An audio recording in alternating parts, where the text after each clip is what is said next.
We are live. Yay. Hi, guys. Hi. I'm just going to give people, like a minute or so. Somebody told me that with YouTube, when I just start talking to people right away and there's nobody here yet, that it's kind of pointless to be introducing myself. And I thought, that makes sense. So we're just waiting a couple seconds. Oh, Brendan is here. You guys, Brendan is one of my patrons and he's Hi, Brendan. super cool. Hi, Brendan. Hi, Brendan. And we will probably have Alicia and Sophia in here. I have a Discord, you guys, and it's like a really fun place that we've created. Really awesome community. So got lots of people who come in the Discord and then come into the chats, and most of my friends are online. I don't have that many IRL friends. I'm just happy I know what IRL stands for. I know. Gotta ask my kids most times. Right. Yeah, I think I know like the basics, but there's new ones coming out all the time, and I'm Googling it. It's like, what is Same. GMRW? What is that? I actually don't know because somebody said that, and then I didn't Google it. So I've just decided, I'll just wonder. Okay, so we've got 4 people here, which is pretty hot, you guys. So I think let's go ahead and let's get into it. So, hey, everybody, welcome back to you guys. I'm still trying to figure out how to introduce this shit because I'm also trying not to swear in the first 2 minutes, which will never happen. Welcome back to It Is That So Fucked Up, the podcast. But this is your segment, Coercive Bullshit with Ashley Love Richards. I'm still working it out, you guys, because I have a cooking segment where I don't know how to cook. So I'm learning, and I wear like a 50s housewife dress and pearls and a petticoat. And it's really fun. I get into this like retro housewife character, and then I just, be myself, which is pretty kooky. And I'm cooking. Last night I made corn chowder with a strawberry cucumber salad and angel food cake with strawberries and whipped cream. None of that. That was all store-bought for dessert. But I felt it was like I think you could call that a 3-course meal because the soup was like it was really chunky. Actually, it was more like a chili. And I'm not gonna lie, it wasn't my favorite, but that's the whole thing. Is like I'm learning. I'm not claiming to be Rachel Ray or anything. That's probably a good thing. Yeah. Is she not cool? Well, I mean, I didn't hear. I've heard stories. There's. Gosh, people don't tell Ashley that. She's gonna start Googling research. I'm gonna go on a whole Rachel Ray rabbit hole. Shelly knows the rabbit holes I go down. Like something piques my interest, I'm like, well, I'm gonna research that for the next 24 hours. But you guys, I'm sorry, I'm like, so you guys, I'm Ashley Love Richards. You've probably been on my channel. You probably know who I am, but if you're not, welcome. And today I am very, very excited to be joined by my guests who are siblings and survivors, Shelly Snow Pordea and John Snow. Did I say that right? Or is it Pordea? No, it's right. Pordea. Mm-hmm. Okay. That's what I thought. But I was just like, I'm going to double check. I'm just Jon Snow. Yeah, that was pretty easy.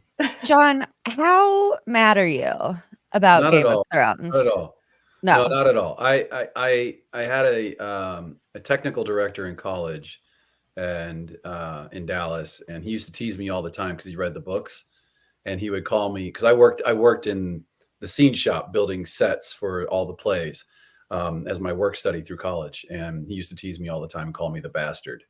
And he kept telling me, you got to read these books. You got to read these books. Well, it was very loving. We have a very loving relationship. We're actually still in contact. Nice. And so he would tease me that, and he'd tell me, read the books. And was like, yeah, okay. And then when I graduated, I had like 3 or 4 other friends, but like, you know about this character, Jon Snow, in these books? I was like, fine. So I read all the books, and then the show came out, and I thought I was prepared, but the show was like a whole other thing. But not mad at all. I realized really early on, like I had 2 choices. I could either push it all away and go crazy trying to keep it away, or I'll just embrace it and have fun with it. So I just chose to embrace it and have fun with it. I'm so jealous. I need more of that vibe in my life. The whole like embracing and not being mad thing. That sounds so cool. It's taken a long time to get to this point in my life, but yeah. Therapy rocks. Am I right? Yeah. And so you guys, John is an actor, which I was like, that's probably doubly annoying because but whatever, you're not annoyed. And I'm so proud of the work that you've done because I'm still a little ball of rage. And so John, you live in LA, right? I do. Doing the acting. Well, did a lot of striking this year, but other than that, yeah. That's what a lot of striking. A lot of striking this year. So standing with a lot of walking, a lot of holding picket signs. Yeah. You got really fit. Oh yeah. What you're saying. Like you were on the move. He's ready for that next role. I mean, we were walking, I don't know. I was out there almost every day, and that's a good 6-7 miles every day. So I mean, that's silver linings, right? Sure. Yeah. I got my steps in for sure. and then some. And my phone is like, hey, we detect that there's been a change in your activity level. I'm like, yeah, no shit. Yeah, they're like, did somebody steal your shit? Can you put your social in? And Shelly, you are an author, an advocate, and John also is an advocate. I met both of you guys at the I Got Out Story Jam in St. Louis, Missouri oh my God, was that October? Yeah, it was. Oh, time is going crazy fast and like kind of slow at the same time. But I got to meet Shelly, who was working behind the scenes, and John performed. And I Got Out is a movement. You guys can go to igotout.org. They help uplift the voices of survivors of coercive groups and relationships, and it's great stuff. Shelly, you're on the board as well, right? Yes. Yeah. So doing great work over there. And what about your books and what else you do? Yeah, so I am a writer, and I have a trilogy out. It's a time travel love story trilogy. So a 3-novel series. And then I have a children's book. I help other people publish their work as well, either through hybrid publishing or self-publishing.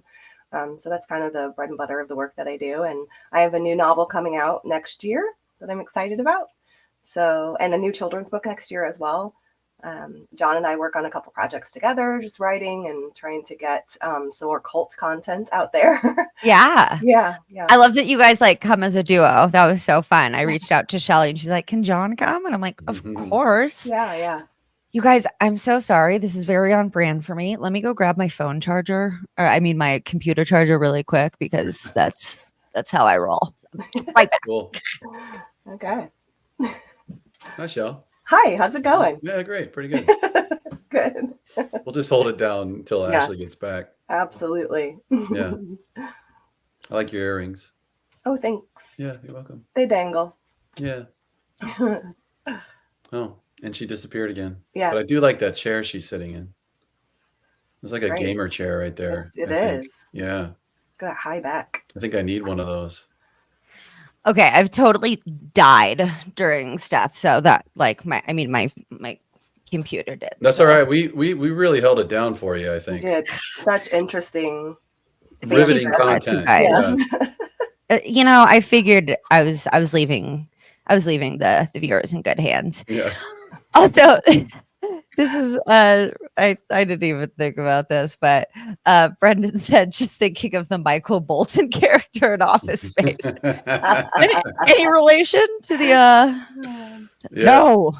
You know what's funny though is that I have always thought that guy looks like our dad. Oh yeah. If dad was skinny when he was alive, Yeah. that guy totally looks like our dad. The guy who hated being called Michael Bolton. Yes. I think my favorite scene, you guys, we're talking about Office Space, is like when that guy in the beginning, he's sitting in traffic and the guy comes by selling oranges and he's like a person of color. And so he like rolls up the window and turns down the rap music because he's listening to gangster rap. And he's like, That's right. Turn that down. And then the guy passes and he's like, damn, it feels good to be a gangster. That's what it is. That's the song. So, you guys, I probably call it a documentary file. Yeah, or maybe. if not, I feel like we should coin that right now. Yeah. Because basically, that? TM right now. Boop, I think that counts if I do it in the air. So I watch documentaries obsessively. This past couple of weeks has been crazy with first the Twin Flames universe stuff came out, and then Love Has Won, and then most recently Let Us Pray. And Shelly, did you say to me that's what I was in? Because I don't remember how we decided to talk. I think it was just I posted about Let Us Pray and said that, hey, I've been talking about my story and there hasn't really been anything to point people to other than to say it's kind of like the Duggars. And then I was like, but this is it. This is what I was born into. If you want to know more, watch this documentary. And so you were like, hey, I didn't know that was the same. So right. Hey. Yeah. And I guess, that's kind of what it did remind me of. And I guess that's both because they're both kind of like fundamentalist Christianity, right? Yeah, there's a lot of crossover as well. Like the Gothard situation, the curriculum and stuff was part of our lives as well as an IFB church. Yeah. So okay. I actually have experience with Bill Gothard as well. And so lucky you. Goddard and Gothard? Yeah, totally. That's so true. I didn't even think of that. I was like, don't trust men with names that sound like that. Goth, God, just stay away. Erd, yeah. So did you guys grow up in the church? Yes. Yes. You were born into it? Yes. Is your family still in it? Our mom. Mom still is, yeah. Okay. And are you guys in contact with her, if you don't mind me asking? Oh, yeah. Yeah. Okay, cool. So it sounds like, man, you guys have done some work because it's kind of funny because I guess, Shelly, you said that you like to hear people's perspectives who haven't been in a cult. I mean, I was in AA for 4 years and I've been unpacking that. That's some wild shit. But I wasn't in a coercive, abusive group, or at least that never happened in my situation. I'm sure individuals have experienced that in a 12-step program. I don't want to discount that. But for me, it was more just kind of like really shamey when I was like, don't love this. So I often am so curious as to how people are very forgiving because I have a really hard time.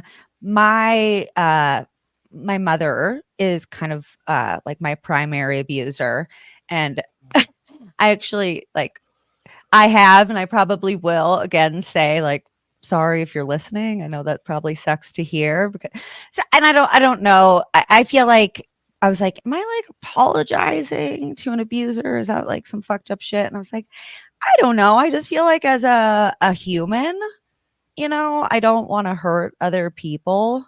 And obviously it would hurt somebody to hear that, so I don't know. I'm on a weird journey of being open, but also like feeling a little bit bad about being open, but I don't know.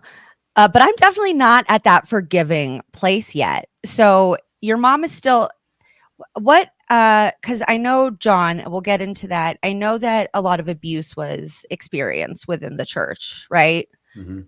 And so how have you come to, like, yeah, I guess forgive your mom and still have a relationship with her? It's still tricky. I want to say that it's still tricky.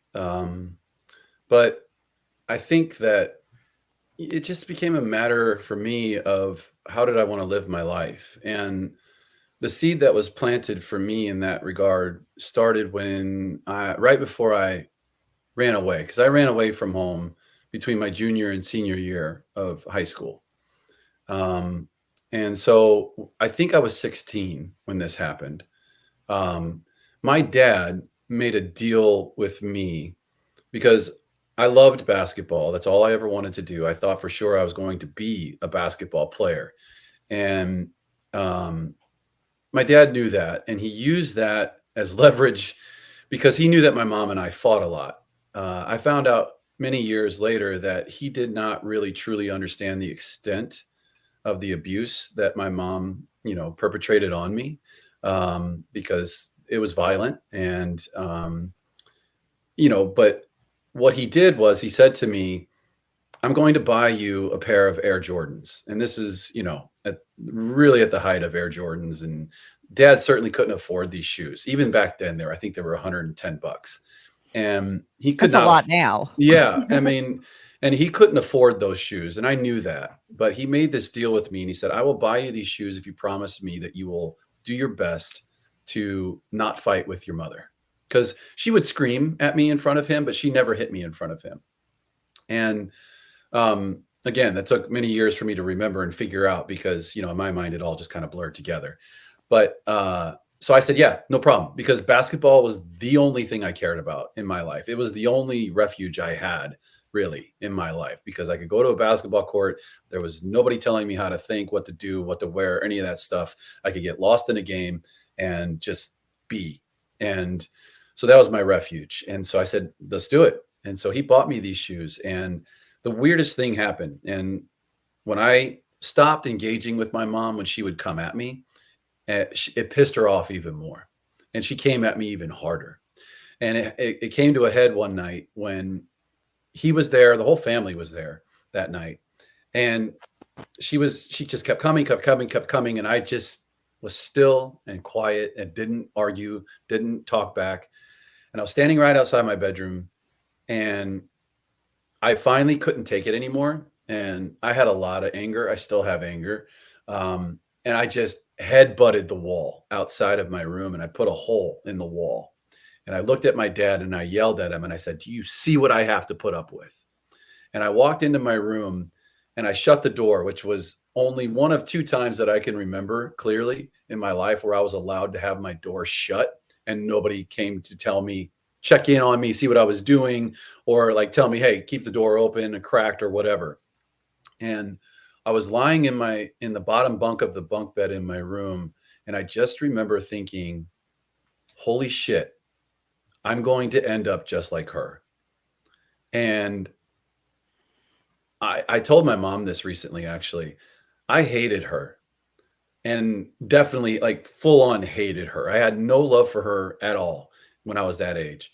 And I needed that hate in order to propel me into this state of understanding I was going to be exactly like her. I was going to have the anger issues that she had, that I was going to, be explosive and violent in those ways.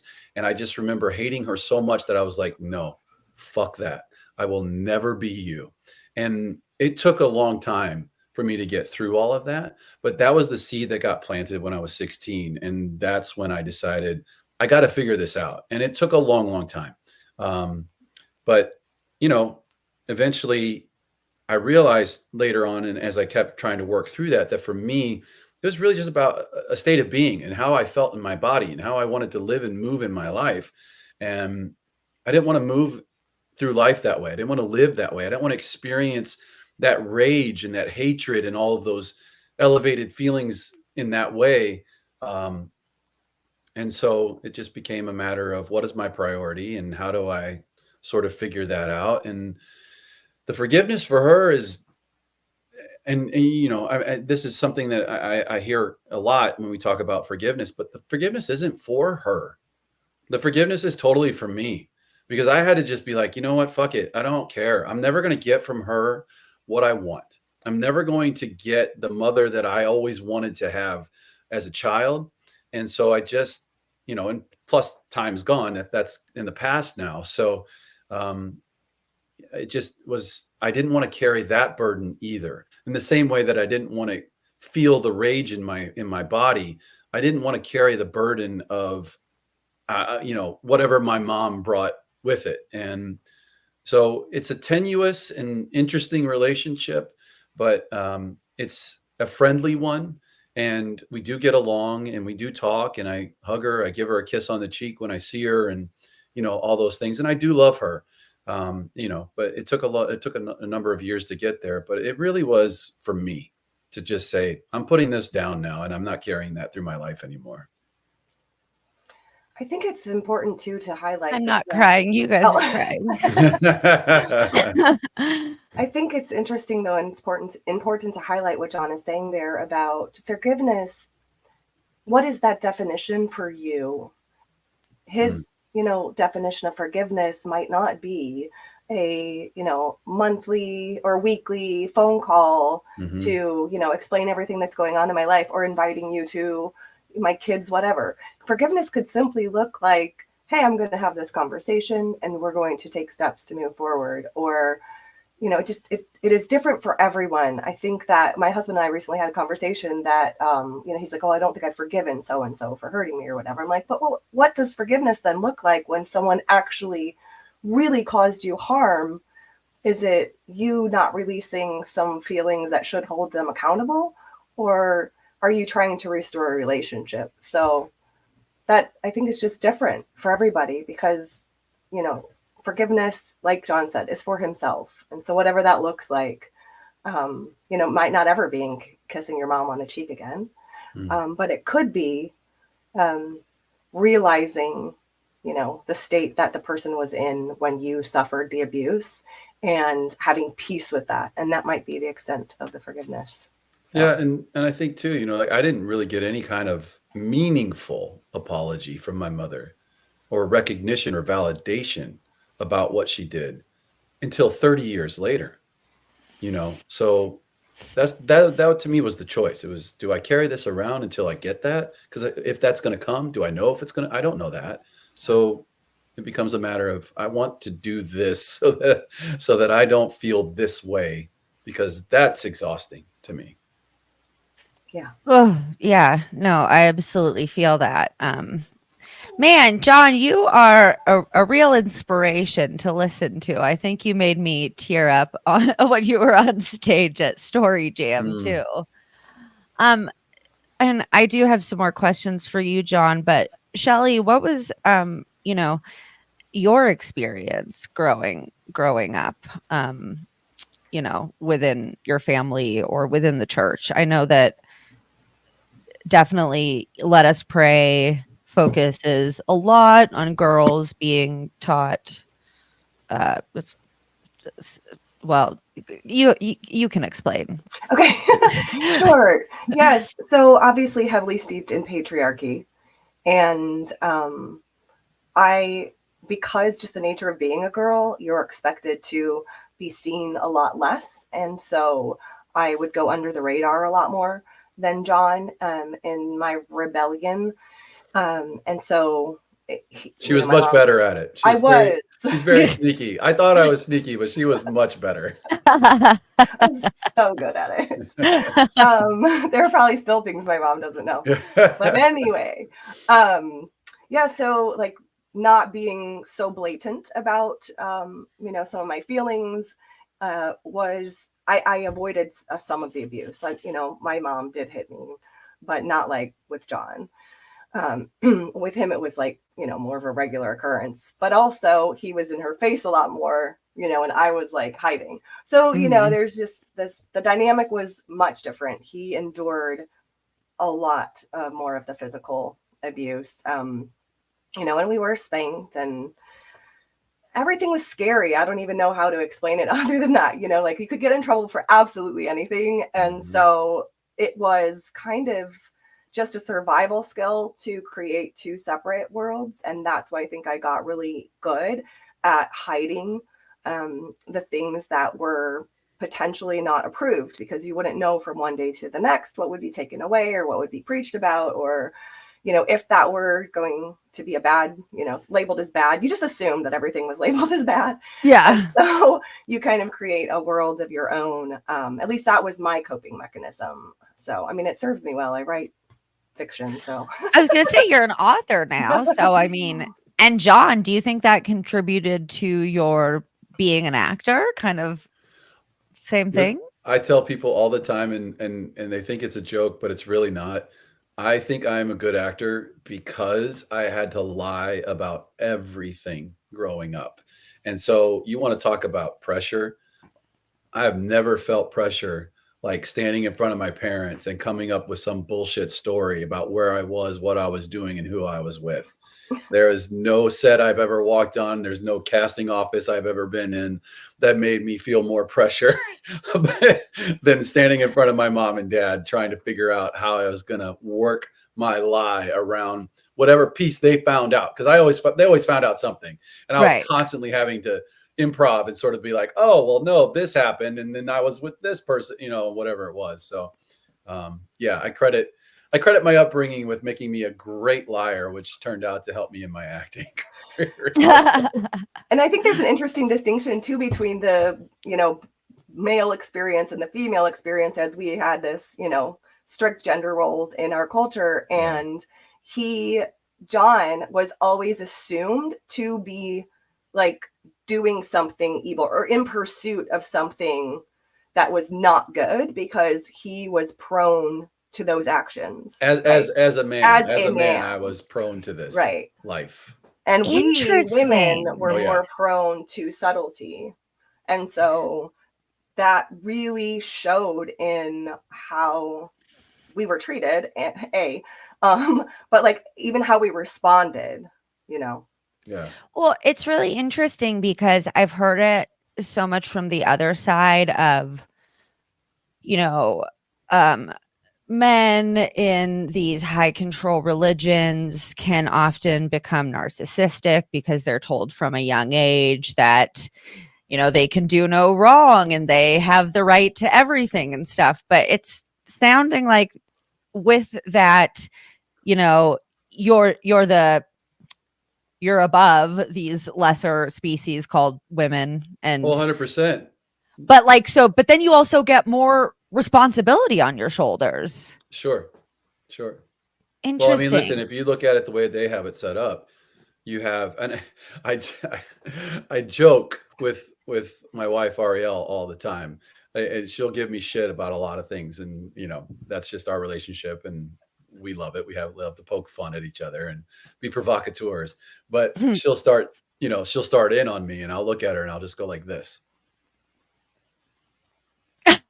And what that means to her is God, John, Ariel, and umbrella of authority, right? Exactly. But so we joke about that in a good-natured way, but that's why, because in that structure, it was God, then the pastor, then the head of the household, the man, and then the wife. But yeah. So if there was no pastor around, then Dad was like, that's how I look at it. I look at it, there was God, then but then there was the pastor who was also God when you were in church. Yeah. And then there was at home, and Dad became God when you were at home. That's how it worked. Right. And there was ultimate authority. Dad had veto power over anything and everything. It didn't matter. No matter how much my mom might disagree with my dad, they would argue, but ultimately Dad could say whatever, and that was it. That was the final word. Could he have said, "Hey, stop yelling at John"? or was 100%. that okay? 100%. Man, yeah, I need this You know, forgiveness stuff. I mean, I've got a lot of work to do when around that. she yelled at me, like that in front of him, he would after a while, but he let it go on for a while. And then he would finally be like, all right, you two, all right, all right, all right, and then of course Yeah. I would get in trouble. I have no idea if they had conversations about it, without me, but So, and John, I did approve this with you ahead of time. I yes, didn't say we would go deeply into it, but your we can go story. wherever you want. I'm good. Oh, okay, thank you. Yeah, anywhere. Your story really it just, I guess, had a big effect on me at Story Mhm. Jam because you so often, mostly we hear about women being victims, and that's because women are victimized a lot, Yeah, yeah, and in Let Us Pray very much focuses on the victimization of women. Um, and that is very real. It's a huge problem. It's fucking disgusting. But I think something that doesn't get addressed a lot or enough is the fact that men and boys can also be sexual abuse and sexual assault victims. yeah. And as a sexual assault victim who has a lot of work to do around forgiveness and shame, like I still carry some shame about my stuff, and that's because the world is very shamey to victims. Often, they love to stand up for perpetrators. It's fucking weird. I don't get it, but I think that something that gets skipped over a lot is the fact that like men and boys get abused too. Like, in your household, you both got abused, but you were the primary abusee, John, Yeah, right? right, So, and that doesn't get talked about a lot. It's usually talking about the girls being abused in these fundamentalist sects. right. And then there's this fucking disgusting stigma that comes up with men being sexually abused, as I'm sure. I mean, you told a story about performing in front of a football team that just broke my fucking heart. Oh my god. Oh my That was god. a I was rough like, night. That was a rough night. I was sitting there just horrified. So yeah, I think it's so important to talk about that and make people realize that yeah, males can be victims as Yeah, well, and that needs to be addressed, and there needs to be more compassion yeah, around that. yeah, for sure. Yeah, yeah. I mean, yes, I want to be clear too that the sexual abuse did not happen inside of our home. It was someone outside of our home. Just to make sure that that's clear. Um, that would have been a much more difficult thing to probably forgive, I think. But yeah, I mean, we were. I don't know. I honestly don't know. I think I was around 6 or 7 when it happened, and that's been probably the toughest thing for me to get over. That's more so than my mom hitting me for some reason. That I mean, not maybe not for some reason. That doesn't feel like something that you can. I can take the physical abuse. The sexual abuse was much different, much more violating.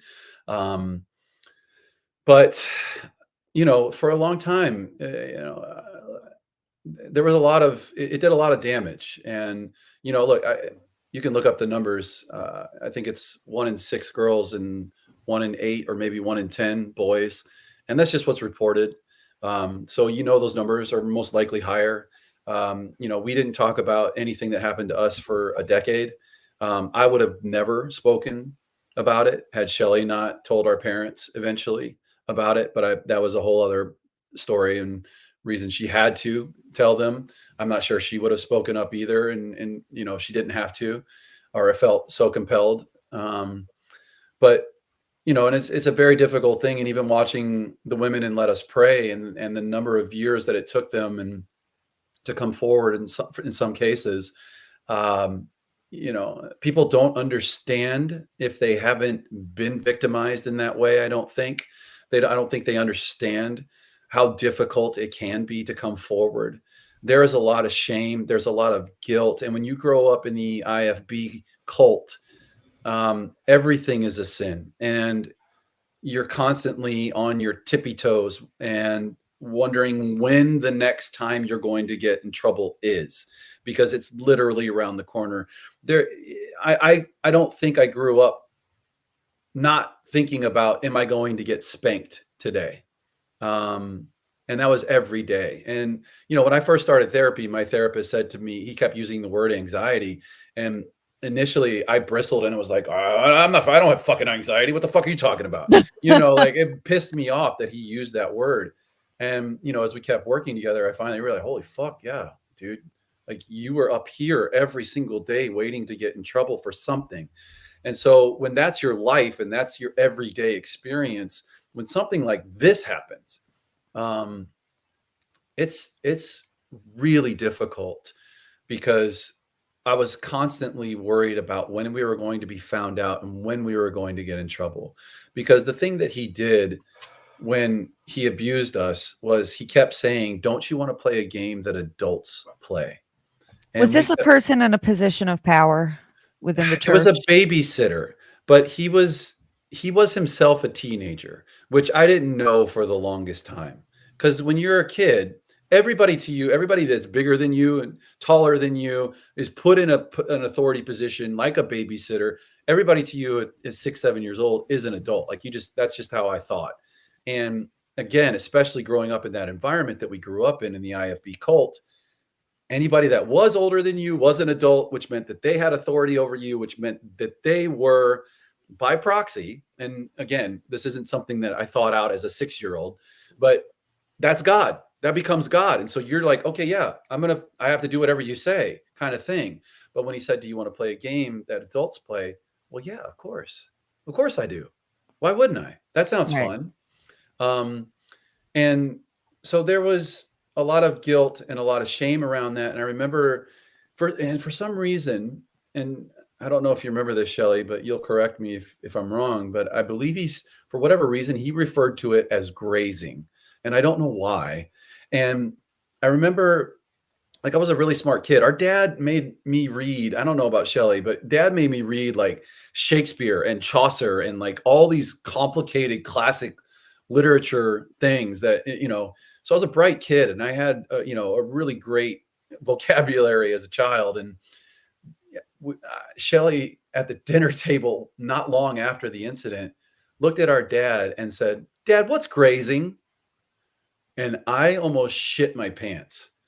And immediately, because I was so nervous and scared, I looked at, and I just butted in, and I knew this was wrong, but I needed to distract whatever was going on. I said, "Oh, that's when you look at the moon, right, Dad?" And my dad said, "No, that's gazing. Grazing is like what cows do with the grass," or whatever he said. And, right. I look back at that now and I think, Dad should have known that I knew the difference between grazing and gazing. But they obviously didn't flag for him in that moment. But we were, especially after that, for the longest time, so nervous that we were going to be found out and that we were going to get in trouble for it. But that was the thing. We were going to get in trouble for it. We didn't talk about it for 10 years because we were going to get in trouble for it. It was going to be our fault. It was going to be our sin. And then we were going to have to be punished somehow because this person did this to us, but also because we participated. And again, that was a decades worth of guilt and shame. And, thinking about how I didn't protect my sister, more importantly to me, like I could handle it on my own, but I didn't want it to happen to her. And that was the thing that was the heaviest for me. And I think that what gets lost in this is that I think a lot of adults look at these things and they think with their adult mind and don't recognize the child mind in which a child or they themselves as a child were dealing with these circumstances. And it took me, again, decades to sort of understand and work through this idea of I didn't have the tools mentally, emotionally, as a 6 or 7-year-old boy to deal with this stuff. And I kept wanting to put my 20, 30, 40-year-old mind on that 6-year-old boy and be like, why in the fuck didn't you do something? Why didn't you say something? Why didn't you protect your sister? And I finally got to the point where I realized that's so unfair to that 6-year-old boy. And I think adults lose that, not only for themselves, but also when they're dealing with other children, as children. I think that for me, that plays out in all aspects of life, not just abuse. I think I see parents all the time with their children, and I'm like, I get it, but they're also kids. And you forget that they're dealing with a more, not stunted, but they're dealing with a less capacity mentally and emotionally to deal with life. And you're trying to put your, 20, 30, 40-year-old brain on your child. And, but that's a whole other thing to get into. But yeah, I saw this man yelling, just screaming at the top of his lungs at his kid on the ski slope. And I'm sure the kid almost ran into a tree and died or something. I'm like, at first I was like, okay, dad's scared, but he just kept at it. And I turned around, I was like, hey, you fucking fuck, stop yelling at him. My boyfriend wasn't a fan, but I was like, no, fuck that. Like, he's screaming that child in public. Like, maybe I got a little. Yeah. I mean, look, I have a hard time in public too. know? I mean, it's really difficult for me not to say something, and when I see or hear that, I mean, it's rough. Yeah. Yeah. It hits me right in the heart. No, I know. I was like, if I see him, because that's helpful, right? Sure. And I think that, just like the umbrellas of authority did the IFB take that from the IBLP? It's like a chicken and egg kind of situation. Yeah. I think, right. Really.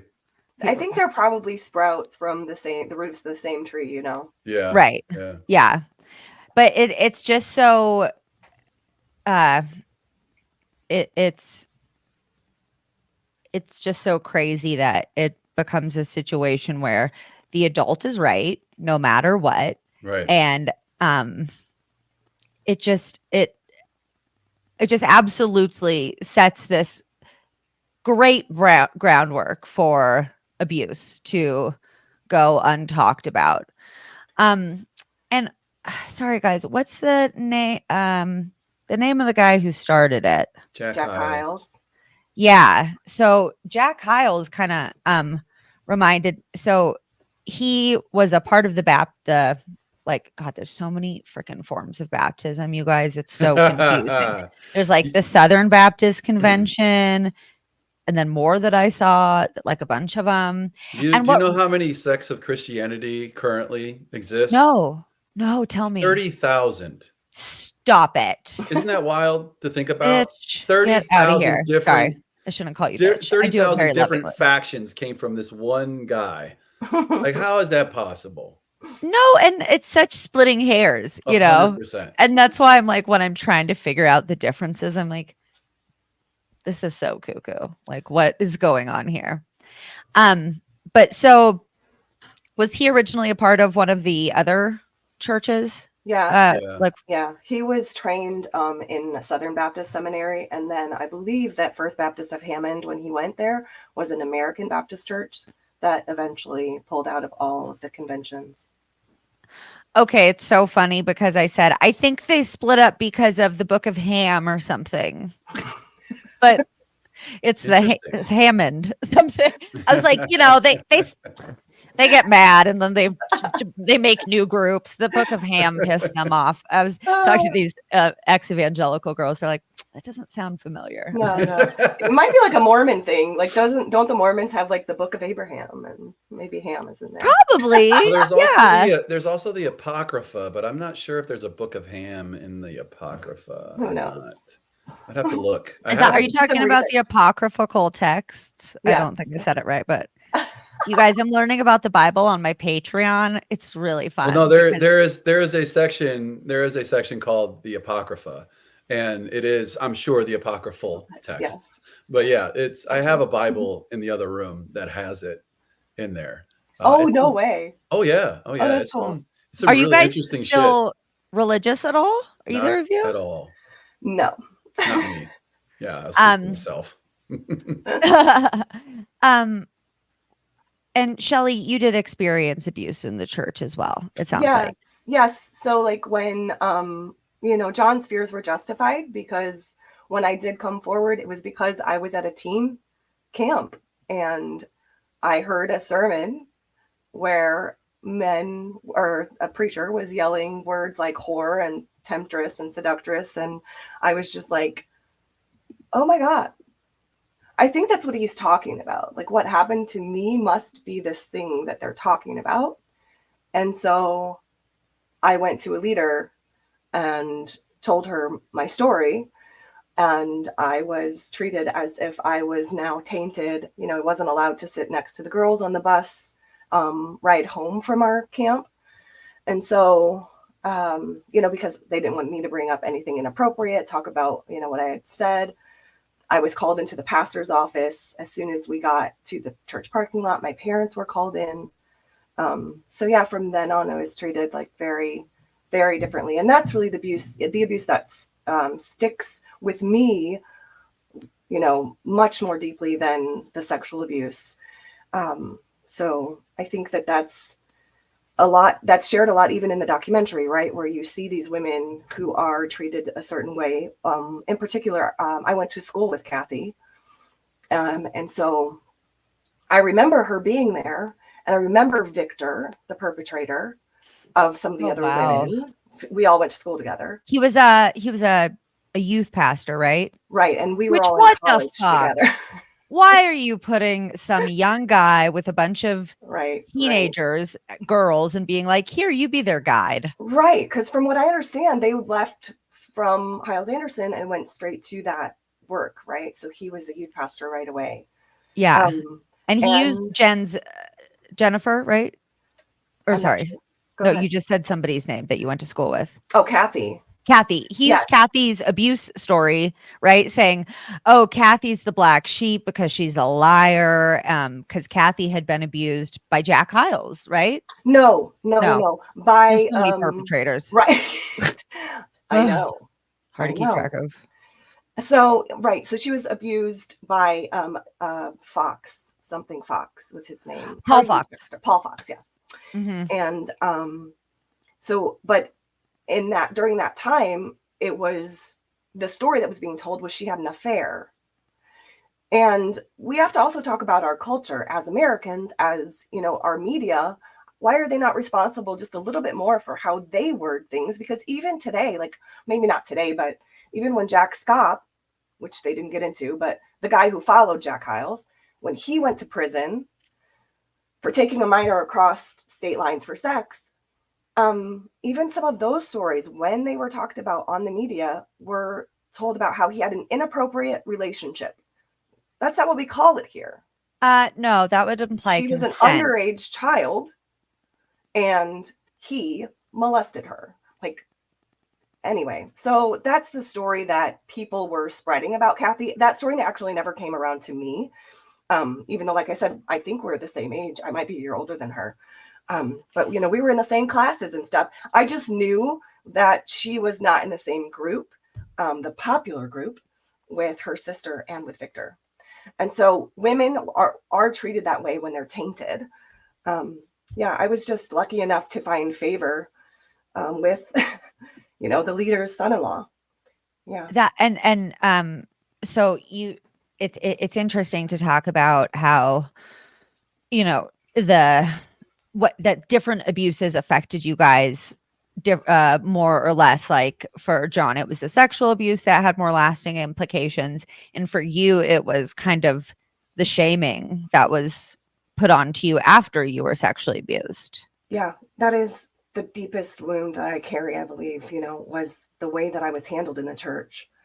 In many ways to this day, even speaking out about it to mainstream Christians is uncomfortable because it just brings up a lot of questions about how they operate. And I wish that everyone would listen because that's what we're asking, just to do better for the people within the system. And if you have policies that require that women think about themselves a specific way. And I know I'm using like women in broad terms, and it's not just women. We've just talked about, you know, how other people experience that. So it's a very layered and complicated thing. But if, let's just say it this way, if a policy does not protect a person, then why not question the policy instead of the person? I don't know. It's so ass backwards that it's, yeah, don't question the policy or the perpetrator, question the victim. Like I've gotten so angry on like just forums or whatever when people are, I don't know if you guys know about Evan Rachel Wood's abuse by Marilyn Manson. Yep. And the amount of people that are like, oh, she's such a fucking liar. She's a whore, blah, blah, blah. I'm just like, oh, and I did a video about D'Antverd on TikTok. And like they've been caught sexually abusing people, physically abusing their adopted son, all this kind of stuff. And the comments that were like, bitch, the music is good. Shut up. You need to get fucked. Like the amount of people that were just like so intensely standing up for these abusers, like it blew my mind. It's one of the things I think about society that drives me the most crazy. It's why my sexual assault story like may or may not get told. I'm not comfortable talking about it at this point because I'm not secure in how that story will be treated. Like I feel kind of confident that it won't be treated in the care that I would need it to be. John, your story broke my heart. You said you were doing. Can you tell a little bit about that story with the football team? That just like, ugh. Oh my God. Yeah. But can I address something else though? Really Absolutely. quickly, You guys, please jump in whenever. I think that, you know, what you're talking about here, another thing, another layer to it in growing up this way in this cult is that you don't question the man of God. And that adds a whole other thing to it, because when the man of God is speaking, then that man of God is speaking on behalf of God. And again, that's where in my mind, like it was as a kid, it was very clear to me that people were worshiping Jack Hyles more than they were worshiping God even. And I just want to say this, and my sister knows why I want to say this. Jack Hyles is the ultimate perpetrator here in my mind. Jack Hyles is the ultimate facilitator here in my mind. It is his system that he set up that allowed for all of these abuses to happen to him or happen to others. And not just at his church, but that's why you have Let Us Pray and you have all these other IFB churches. That's why there's over 400 active cases of sexual abuse from the IFB churches across the world, not just the United States. There's even IFB in Japan that has active sexual abuse cases. And I'm just doing this right now for my sister more than anybody else. I don't give a shit if anybody else understands why I'm saying this. Jack Hyles was a terrible person. Jack Hyles watched over this stuff, and Jack Hyles is responsible for every single thing that has been perpetrated by the IFB because of the culture that he set up. So I just want to say that, because in my mind, that's really important. You are not allowed to question God's man. And there are people still right now who hold Jack Hyles in such an idolatrous state that they still do not want to hear anything about Jack Hyles being a bad person. And he was a terrible person. Yeah, it's crazy. It's this like, no, I'm going to put on my blinders and not acknowledge anything that I've heard because, no, go ahead, please. Oh, I was just going to say, I think it's kind of the same with Bill Gothard and the IBLP. You know, you guys, I know a ton of people watched the Duggar documentary. Yeah, that's it. It was on Amazon Prime.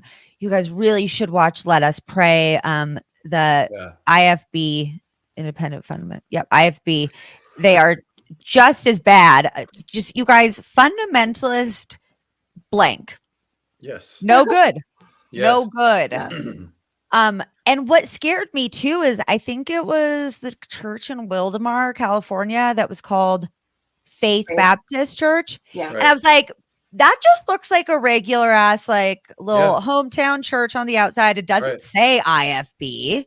It just says Faith Baptist. Like, and I mean, there's a lot of sects of baptism that are like definitely not so nefarious, right? That are Of course.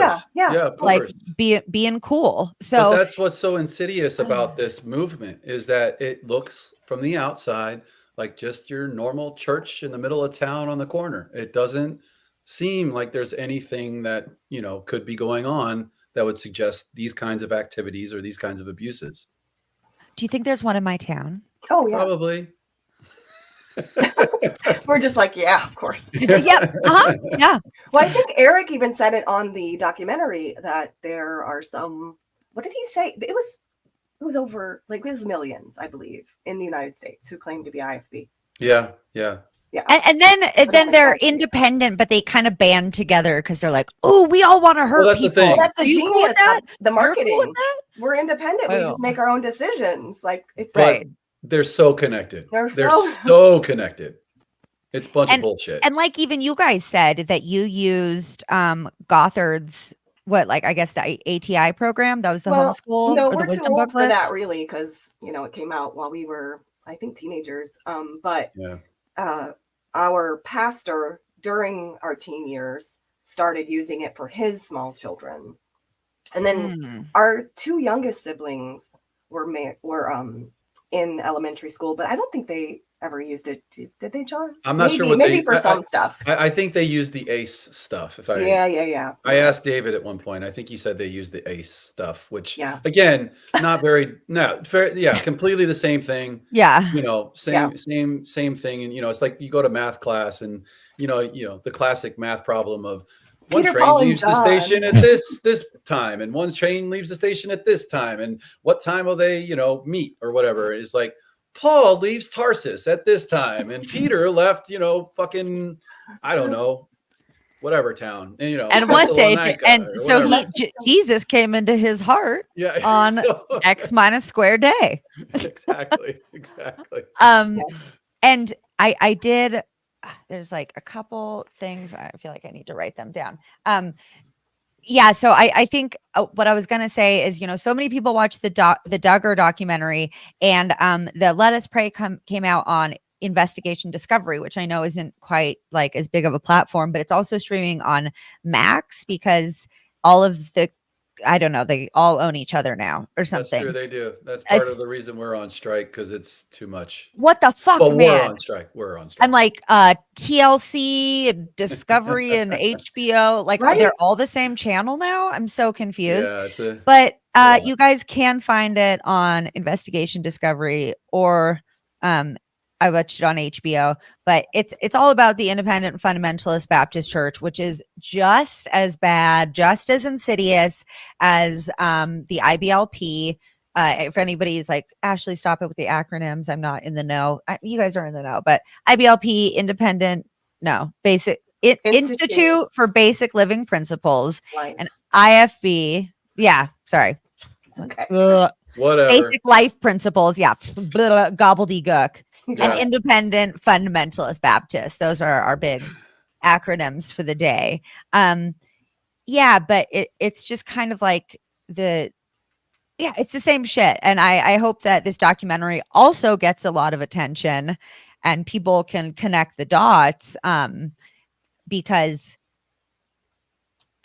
it's maybe, I'm no comparing, but it's so scary that it's in these churches that look so fucking normal and like, oh, that looks like a small congregation. That's just like your town church. My friend the other day was like, oh, I visited a new church this morning, and I said, okay, but it better not have been Independent Fundamentalist Baptist. That's bad. You better look into it.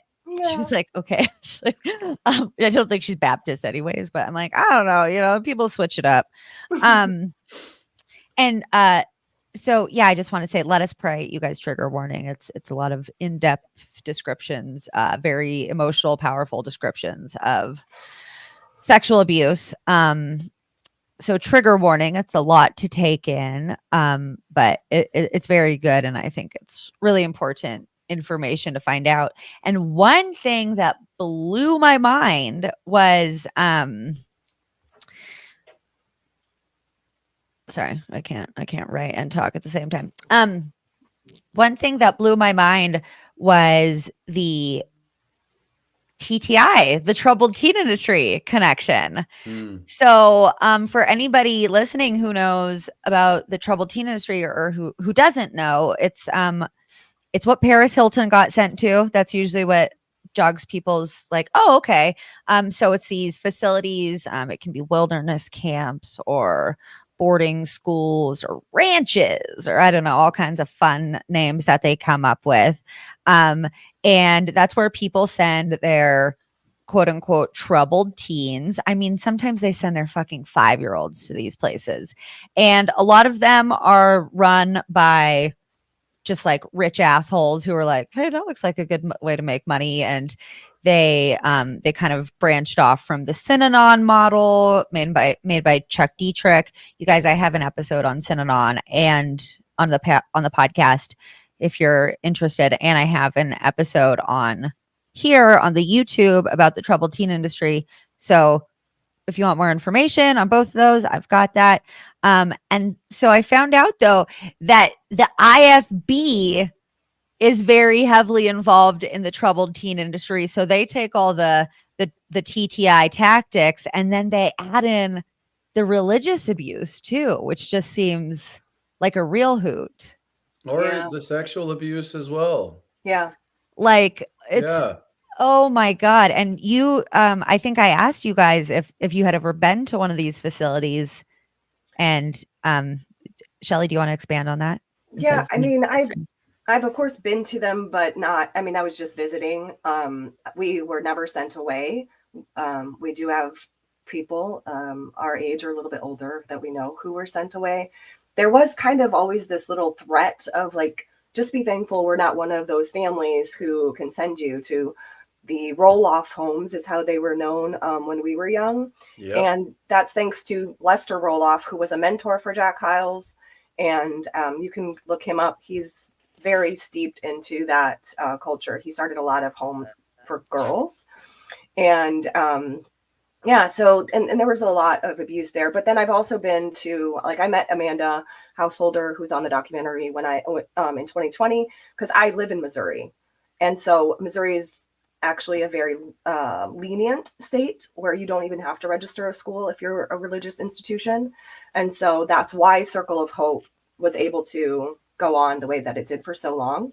And I mean, Amanda's amazing what she was able to do and get her parents arrested and shut the place down is just so mind-blowing. To have to go up against the people that you know as mom and dad, and you have a love for them. And I can't imagine what she deals with. But that so they would threaten you with the roll-off homes, like, yes, listen, absolutely. You think we're bad?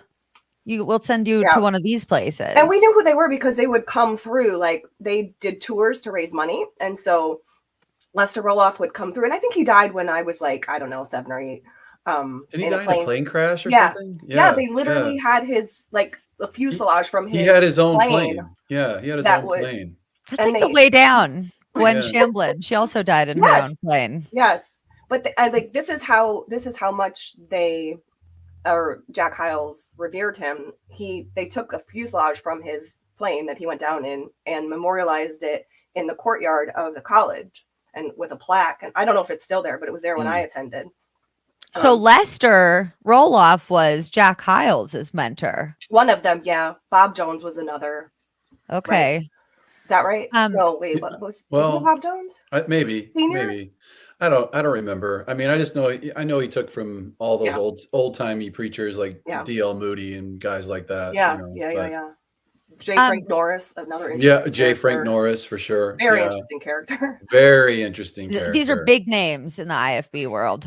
They were the mentors that Jack Hyles always put in the forefront for us. So yeah, I would say that like for our generation, for sure, they were big names.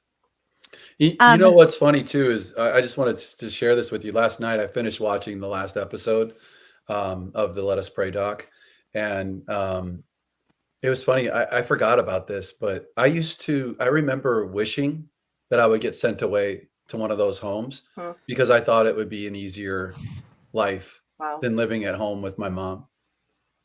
Wow. And I'm so grateful, obviously, now, especially after seeing some of that stuff, that I did not get sent to one of those places. Yeah. But that's how I used to be like, yeah, please fucking send me away because I can't stand it here anymore. But glad we couldn't afford it.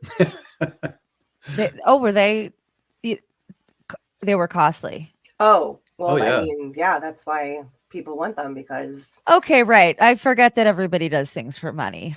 Telling me people love money. There were even times that we had to get, scholarships or whatever for going to the Hammond Baptist grade school. Yeah. Oh, and church camp. Yeah. But they had to give us breaks or scholarships on tuition and things like that, just so we could stay inside of the bubble of the cult. Yeah. Call me crazy, but this sounds like a profit and power machine. Oh, what? No. What? I know. It's wild. For anybody who hasn't seen the documentary or who doesn't know who Amanda Householder is, she is incredible. Actually, I'm on episode 168 now, I think. That's like official episodes. I've done, I think, 350 or something. But my 23rd episode ever was interviewing Amanda and covering Circle of Hope, because she had just gotten it shut down when I started my podcast. And she might have said that it was an IFB boarding school, but at the time that just would have meant nothing to me. I had no idea about like religious coercion and stuff at that point. And so that was kind of how I first learned about the troubled teen industry, and likely where I learned about the IFB too, because we also talked about Agape, which I think is also an IFB boarding school, right? Yeah. And it breaks my heart, because they showed in the documentary Amanda, I mean, she fought for years going to all of the correct fucking, people that they're like, oh, go to these people. And then none of that worked. So she finally did the finger challenge on TikTok, like put your finger down and two of the fucking gnarly ones were like, put your finger down if you've ever seen your father force feed another child vomit. Put your finger down if you've ever seen your dad physically abuse a child with disabilities or something. It was just gnarly. And that's kind of actually what ended up getting the exposure that she needed to get it shut down. And it's so sad, because I saw an interview and she's talking with somebody, and she's like talking about how she still like loves her parents and like wishes that just wishes things were different or whatever. And it's just like it's just, and whoever she's talking to says it's just like this like ingrained thing that we have, like just because they weren't the best doesn't mean that we don't like have this want from them. Like you said, John, you came to just kind of accept that you weren't going to get from your mom what you wanted or needed. And I think that's been my struggle for a really long time, is being like, maybe she'll change and start like baking cookies and shit. And like, that's not gonna fucking happen. So, forgiveness that's a hard one. But I think acceptance is something I think I could work on. We're all on different levels of our journey. I don't want to keep you guys too long, and I'm trying to keep my streams a little bit shorter so they're not as long for the replay people. Just want to say hi to all our guests who have been in here: Pup Groomer, Alicia, Sophia, Maya, Play Dead, Brendan. We've had a lot of support in the chat today, you guys. Barb. They've been saying really nice stuff. I've just not wanted to interrupt our interview. So I guess and then maybe we could end with something a little bit more fun. I think I got a good one. You know, John, just I guess can you just say a little bit what it's like to be, you know, a man talking about being a survivor of sexual abuse, because there's just like awful stigma and ridiculous, like, what has that been like for you? I won't say what it's like. You Well, firstly, you heard me at Story Jam in St. Louis. I don't particularly care for the term survivor. And, you know, I am now prefer to turn the word victim into victor. Okay, I like that. Because, you know, survivor to me feels, you know, like, oh, poor you, you know, still kind of with the victim, still in the victim. Yeah. Category. And, you know, as a victor over the abuse, a victor over, you know, the sexual assault, you know, the victor over the emotional and physical stuff, feels much more empowering to me. I like that. And, you know, look, it's been an interesting journey for sure, my whole life, you know, because the thing about the IFB in particular too is, I think this is anything in life. When you say you can't, or that you're not supposed to, or something is off limits, you become obsessed with that thing because it's forbidden. And the apple, it's the first thing they fucking talk about. And so, being a boy who was sexually assaulted and abused in the IFB was very difficult, because boys, in particular at that age, and it's, I think even more so because of the forbiddenness of it all in the IFB, are very obsessed with these sorts of things. And, you know, I was, and everything is a sin. But one of the worst sins I think that they see is homosexuality. And I want to be clear, homosexuality is not a sin. But yeah, they are I agree. They are certainly in favor of that message. And so I was scared for what that meant for me, you know, because I was worried, was I now a homosexual because of what happened to me? And little boys in 5th grade running around saying, "Are you a butt virgin? Are you a butt virgin?" And feeling this sense of terror inside of me, and guilt and shame and everything else. And, you know, having to be like, no, yeah, of course I'm a butt virgin. Yeah, of course, you know, was a really difficult time, you know, for a number of years. And so I dealt with that as a young boy. And then, you know, again, like I said, it's difficult, and I don't know how to express the depth to which the violation really hits. And, you know, and again, I would say that it really truly is, it was always heavier for me, the guilt and the shame around not protecting Shelly, more so than what happened to me. And, you know, maybe that's partly because, and again, maybe this was and I try to see everything this way. Maybe it was a blessing for me that my mother beat the shit out of me on a regular basis, because it made me tough. It made me strong. It made me realize I can take anything on. And that helped me see that sexual abuse in a different way too, of like, I can take this on. And I only wished that I could have taken Shelly's away from her and let me have it instead. And so that was a really big thing for a long, long time. And so it's just a matter of, it isn't something, this is the problem. It's not talked about. And going back to what you said earlier about people, you know, having reactions and, you standing up for the abusers. I think people do that, and I think people get angry because they don't want to see that stuff. Nobody wants to see or think about children being abused in any form, whether that's physical, emotional, spiritual, or sexually.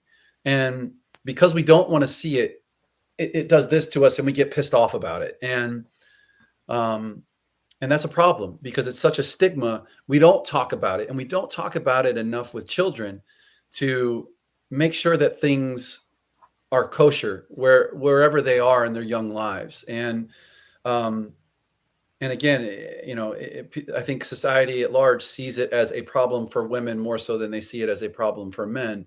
But again, as I mentioned earlier, we know the numbers on this, and it's prevalent. And, talking about that football team, I don't know how many guys are on a football team. I think it's like 50 something, right? But knowing the numbers, there's at least 5 or 6 guys on that team that have been sexually abused and assaulted. And I don't know that they're okay talking about it. And so as I got through and started working through all of that stuff, and it's become a thing for me now to know and understand, just like Ruthie said in episode 4 of the Let Us Pray documentary. And I think many of the other women said sort of similar things. This talking about it now isn't for me anymore. It's for those who don't necessarily know that they can, or know that it's okay to talk about this, and that there is a place for them to talk about this. And so I've dealt with those guilt feelings, those shame feelings, and all the other stuff with it. And I have since, thankfully, with Shelly's help, understood how much it wasn't my fault. And it wasn't my job or responsibility necessarily to protect her at such a young age. And now I can move into a space of, cool, then let me talk about this so that it's something that people understand is going on. And also, if it helps anybody come and say, oh, I can talk about it too, then that's all that really matters to me anymore. And, I like to have fun with it. I try to poke fun at it as much as I can now, because again, I don't want to stay in that victimization state. And I want to be in that victor state. And I think, when we can make fun of things or have lighthearted conversations about things, that means that, to me anyway, that I've moved through all of the mess of it, and I can actually be on the other side. And that to me does feel victorious. And so it's a journey. That's all I can say. It's a fucking journey. And it's like you said, it's everybody's at their own place, at their own journey, and it can be a fucking slog, and it can suck, and it does. And but there are also things that pull me back into it, and I have to kind of like, okay, let me get my head straight and let me figure out where I am and rebalance, recenter. Okay, cool, I'm good again, kind of thing. But yeah, somebody, I don't remember who it was, but at the documentary said that whenever a survivor speaks out, it's like they're reaching their hand out to somebody else, saying it's okay for you too. And I loved that. And when I was so mad at that football team because they were, like assigned to go listen to your talk as like sexual assault awareness or whatever. And yeah, I guess to think that like there probably were some people fucking snickering and stuff because they were uncomfortable. Yep. Probably some people just or haven't dealt with their own trauma yet, or whatever it might be, and I would say to you, I would encourage you to try not to be angry with that football team. You know what I mean? Because that's why they acted that way, because they don't understand, or they haven't dealt with their own issues. And I see it from that lens. It was a tough crowd. It was a difficult thing for me to tell those stories with that crowd heckling me, and saying stuff like, ooh, gross, he did what, you did what, ooh, stuff like that. But I know that that's because they haven't been taught, they haven't been educated, they don't understand what it is to go through that. Or on the other side of it, they had similar things happen to them, and they don't know how to cope with it at this time. Because look, like I said, growing up the way that we grew up, and homosexuality being such a huge thing that they would rant and rave about. I mean, my goodness. And, they use the F word freely in church. And I grew up saying that word. And I know that I did the same things as a boy, where I made fun of homosexuality and I used the F word, or I would call people that, or say I don't want to be that, or whatever it was, because I was scared, because I was wounded, because that was my way of coping with it, because that's what I had been taught. And so when I look back at that, again, I had to find forgiveness for me, for that boy who didn't understand, like, the F word's not okay. And homosexuality isn't really a sin. They just made that up. And having to go back and forgive that part of me, and come to terms with that. But it's because people don't understand, or they're just not dealing with their own issues. And so I try to find compassion for that, even though they were heckling me in the moment, and I would encourage anybody else to just go, hey, look, this is how we react as humans. And usually it's because we've touched a wound. You're really inspiring me today, John. I'm like, you guys don't watch my trauma diaries. Go listen to John. I started a new little segment where I do like my complex trauma diaries, and I talk about what it's like living with PTSD and what I do to try to deal with it and stuff. Shelly, what has your healing journey kind of looked like? What's been? For me, I think I go with the opposite way. I kind of reclaimed the word victim in my life. And because I was victimized, it gives me back a power to be like, I'm not going to lessen the crime of the perpetrator by, saying I'm not, a victim, or I'm not a survivor. And that just is what works for me. But yeah. I think that it's so fascinating that it's different for everyone, that healing, and what gives you your power back. I mean, well, you heard, my story too at Story Jam, where I felt like your choir. You sang a beautiful song. Oh my God, that slipped by. I have like videos and pictures. But yeah, I mean, my story was like feeling, it wasn't uncommon for me to feel like a dirty piece of trash, right? We were taught that from the beginning. But when I was treated like I wasn't allowed to talk about that trashy, horrible thing that happened to me, that like made me like literally internalize being a dirty piece of trash. Like I wasn't allowed to expose that. I had to shut up, which was, I thought, very well shown in the documentary of like that women shut up, stop it, shut up. Yeah. Sit down. And like reclaiming the voice that I have has been really empowering for me, telling my story, understanding by some of the reactions when I do things like this, an interview, or if I share online and people think that I need to get over it, get over myself, or, get past it, go to counseling, those types of things. I just realized I'm not loud enough yet. Yeah. You guys are both really inspiring. Jeez, I didn't expect like a fucking pep talk today. Oh, wow.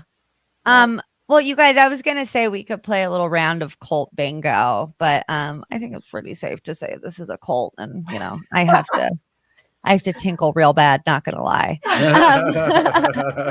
Thank you guys so much for coming on today. This was such an amazing discussion. I think so important to talk about. And I really loved hearing how you guys, differ in how you look at and communicate what you've been through. And yeah, you guys are just both very admirable. And I'm very excited for Shelly, your new book. John, I think you guys have got some projects in the works. If you want to tell everybody.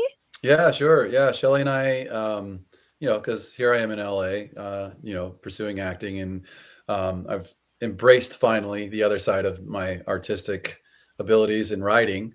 And I had, when the Fort Worth Star Telegram put out their expose on the IFB, in 2018 was what really started it for me. And I realized I wanted to write something about how we grew up. And I started off thinking it was going to be a movie. I have a TV writer friend who I told the story, and she said, "No, John, this should be a TV show. There's so much here." So Shelly and I started working on it, and I finally said to Shelly, I don't think I can do this without you, because I've lost a lot of my memory of a lot of different things. Also, I ran away. Shelly was in it much more extensively and for much longer than I was. And I finally reached out to her and I said, I don't think I can do this by myself. And so we ended up working together, and we've been working together probably for the last, 3 or 4 years now, creating a TV show and a whole world, fictionalized, of course, around growing up at First Baptist Church of Hammond, Indiana. And Wow. so, yeah, that's something we've done. And, I have some other things that are much more sacrilegious in scope. Our dad was an expert in the book of Revelation and the end times. And so, I've been working on this cartoon sort of version of what I envision as this guy who wakes up one day to find out he's the Antichrist. So, Hubbard he's one of the Antichrists. I'm sure. Yeah, sure. Yeah. Sure. So that's awesome. That's something that Shelly and I have worked on together. And that's, kind of everything I work on now that I write sort of has some place or another where some sort of religious little thing gets plugged in somewhere. I feel like that is happening with me a lot too, which is so weird because I didn't grow up with religion, but I'm just like, this is fucking wild. This is like, whoa. Yeah, crazy. So, and Shelly, you have a new book coming out soon. No? Yes, in April. Yes, April. That's very soon. Yes, I mean really soon. So yeah, I'm a little bit nervous. Like, ugh. And is this another nonfiction one? Yeah, no, it's a novel, and it's called The Cheating Wife. And, sorry, fiction. Yeah, is what fiction. I meant. Yeah. So it's fiction. It's called The Cheating Wife, and it's about a woman who is deeply involved in her church and in her community, but is basically labeled with a modern Scarlet Letter story. So interesting. Yeah. I will definitely be looking forward to that. ShellySnowPordea.com, right? Yes. JohnSnow.com? No, actually, you have a link tree. Well, I do have a link tree. Yeah, but I do have a website. If you feel like looking at it, it's the THE Jon Snow, because Game of Thrones. Although I think, what's funny is I think who owns JohnSnow.com is a realtor on the East Coast somewhere. And his name is also Jon Snow. It's amazing. So yeah, you guys should get like a support group together. Right? I agree. Like, hey, Jon Snow. I can't wait for the day that I meet Kit Harington. I cannot wait. Well, it's going to happen. I don't want to upset you, but I'm sure you know. But I googled Jon Snow actor. Yeah. Kit Harington. Oh, that's all that comes up. Believe me, I know. But your lack of anger is truly inspiring. My God. You know what's great though, and I was told once by a producer that he was like, I tried to look you up, same thing. And he said the same thing about, Kit Harington. He's like, I'm not sure that's good. And I looked at him and I said, yeah, but will you ever forget my name? And he goes, no, I won't. And I was like, there you go. So when they meet me, they never forget my name.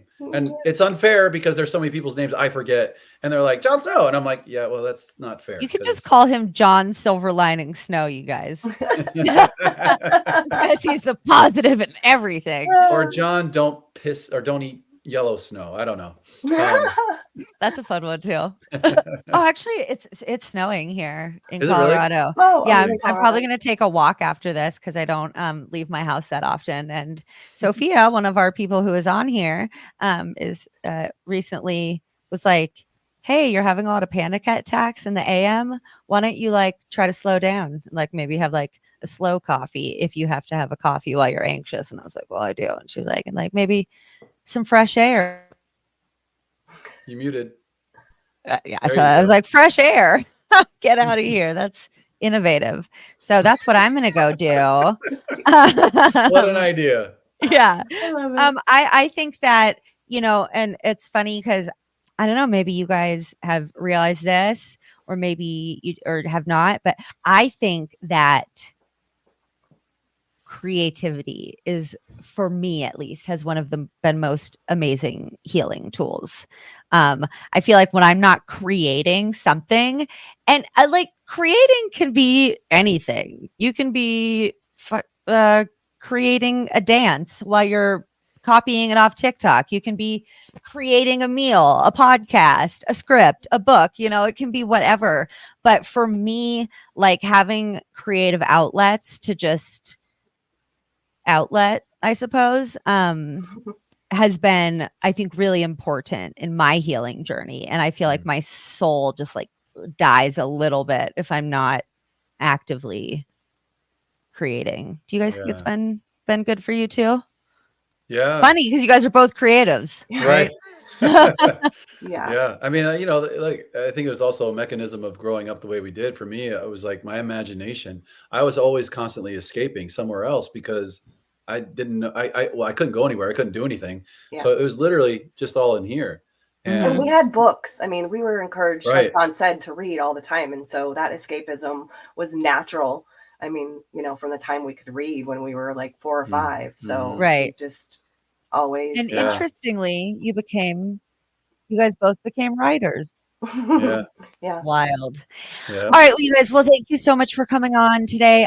You guys, the links to where you can find John and Shelly are in the description.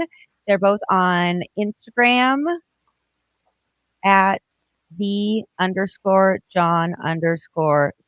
and at Shelly Pordea. Correct. Yay. I'm like on top of things today. Look at you. You guys, sorry that I didn't bring up any of the comments today. You guys were saying a lot of great stuff. Thanks so much for interacting. Just today, I didn't really see any times that felt appropriate to pause the conversation to check in on comments. So thank you guys so much for being here for the live. It really is great having that interaction. And thank you for watching. To anybody who is gonna be on the replay, check out my podcast, That's So Fucked Up. You can find it anywhere you listen to podcasts. And there's plenty more culty content and all kinds of shit, cheating wives for sure. No Game of Thrones, but fucked up stuff. So there was plenty of fucked up stuff in Game of Thrones. Yeah, exactly. So adjacent. All right, guys. Boom. I'm just gonna end the stream. So bye, guys. Thank you. Thank you. Bye. Thank you.